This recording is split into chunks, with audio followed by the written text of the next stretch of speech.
Assalamualaikum warahmatullahi wabarakatuh. Salam dan bahagia Bapak Ibu Guru penggerak. Dalam video kali ini saya akan memaparkan koneksi antar materi modul 3.2 Pemimpin dalam Pengelolaan Sumber Daya. Masih bersama saya Suparni, CGP Angkatan 8 dari Kabupaten Karanganyar. Tujuan pembelajaran khusus dalam koneksi antar materi kali ini yaitu CGP mampu menghubungkan materi ini dengan modul-modul yang didapatkan sebelumnya. Yang pertama, buatlah kesimpulan tentang apa yang dimaksud dengan pemimpin pembelajaran dalam pengelolaan sumber daya. Penjelasannya, pemimpin pembelajaran dalam pengelolaan sumber daya adalah pemimpin yang mendorong komunitas untuk dapat memberdayakan aset yang dimilikinya, yaitu seorang pemimpin pembelajaran yang mampu mengelola sumber daya akan memiliki sikap yang optimis terhadap semua keadaan, serta memandang setiap hal merupakan aset yang menjadi modal utama dalam mengembangkannya. 7 modal utama atau aset tersebut meliputi aset manusia, sosial, fisik, alam atau lingkungan, finansial, politik, agama, dan budaya. Membangun keterkaitan dari aset-aset tersebut agar menjadi lebih bermanfaat, berdaya guna, dan mendorong kemandirian dari suatu komunitas untuk dapat menyelesaikan tantangan yang dihadapinya dengan bermodalkan kekuatan dan potensi yang ada di dalam diri mereka sendiri untuk mencapai visi dan misi sekolah. Yang kedua, bagaimana saya bisa mengimplementasikannya dalam kelas, sekolah, dan masyarakat sekitar sekolah. Penjelasannya, sekolah digambarkan sebagai ekosistem yang saling berkaitan antara unsur biotik dan abiotik. Dalam ekosistem sekolah, faktor-faktor biotik akan saling mempengaruhi dan membutuhkan keterlibatan aktif satu sama lainnya. Yang termasuk dalam faktor biotik adalah pengawas sekolah, kepala sekolah, guru, staf atau tenaga kependidikan, murid, orang tua, dan masyarakat sekitar sekolah. Selain faktor-faktor biotik yang sudah disebutkan, faktor-faktor abiotik yang juga berperan aktif dalam menunjang keberhasilan proses pembelajaran diantaranya keuangan dan sarana prasarana. Sebagai pemimpin pembelajaran dalam pengelolaan sumber daya alam, yang harus dilakukan dengan ekosistem sekolah adalah dengan mengembangkan aset-aset tersebut berdasarkan kekuatan dan kelebihannya. Yang ketiga, jelaskan dan berikan contoh bagaimana hubungan pengelolaan sumber daya yang tepat akan membantu proses pembelajaran murid menjadi lebih berkualitas. Penjelasannya, suatu sumber daya atau aset dikelola dengan tepat, maka proses pembelajaran akan menjadi lebih berkualitas.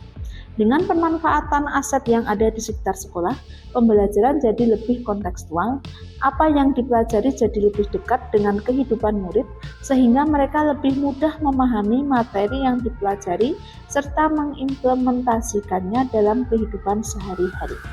Misalnya, saya akan mengajarkan materi IPA, maka saya bisa memanfaatkan taman sekolah sebagai wadah belajar murid dan mengajak mereka mengamati lingkungan tersebut untuk mengidentifikasi apa saja yang termasuk ke dalam komponen biotik maupun abiotik, serta apa saja bentuk interaksi antar komponen tersebut.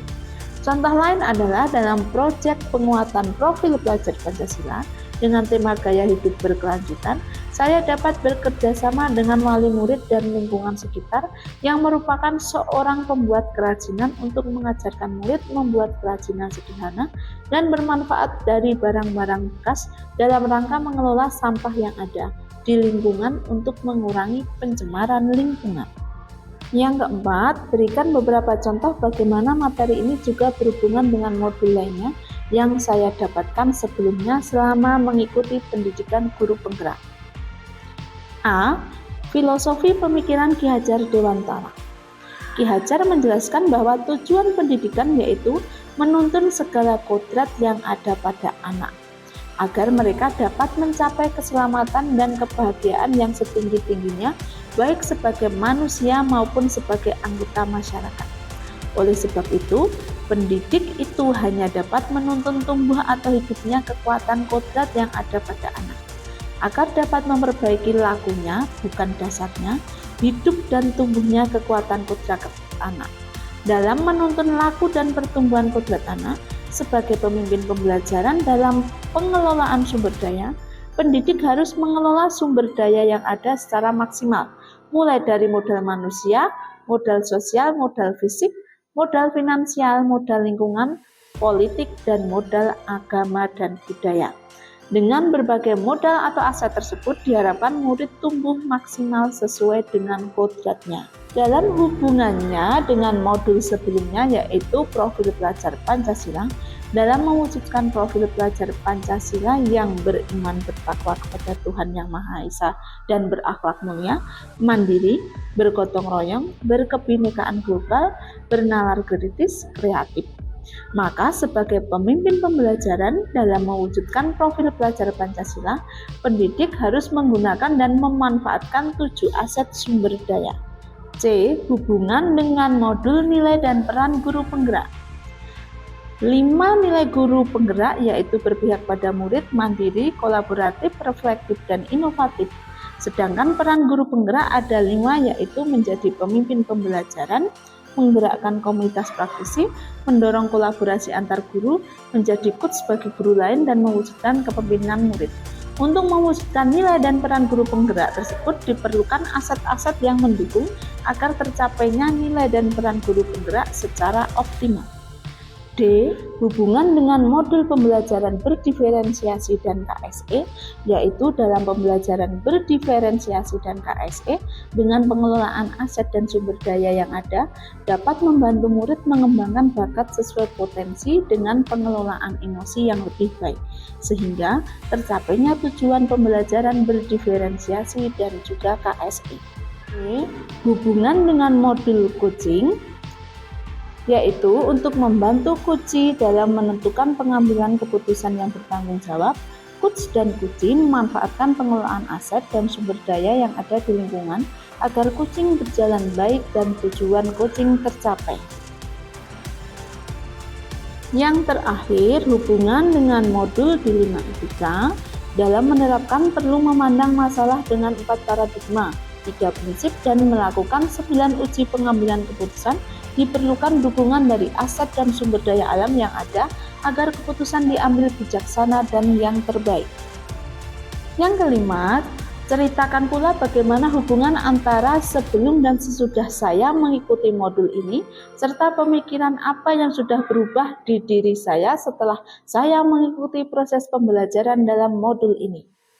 Sebelum saya mempelajari modul 3.2, dalam kegiatan saya berfokus pada kekurangan atau masalah tanpa melihat potensi dan kekuatan yang mendukung, membuat kegiatan saya dan komunitas menghasilkan kegiatan yang kurang maksimal dan memerlukan waktu lama. Dan sesudahnya mempelajari modul 3.2, fokus pada aset dan kekuatan dengan membayangkan masa depan tentang tujuan yang akan diraih dan berupaya memaksimalkan kekuatan untuk mencapai kesuksesan tersebut melalui cara mengorganisasikan kompetensi dan sumber daya, aset dan kekuatan di lingkungan aset dan merancang sebuah rencana berdasarkan visi untuk mencapai tujuan. Demikian pemaparan koneksi antar materi modul 3.2 pemimpin dalam pengelolaan sumber daya. Ada kurang dan lebihnya mohon dimaafkan. Semoga menginspirasi. Salam dan bahagia. Wassalamualaikum warahmatullahi wabarakatuh.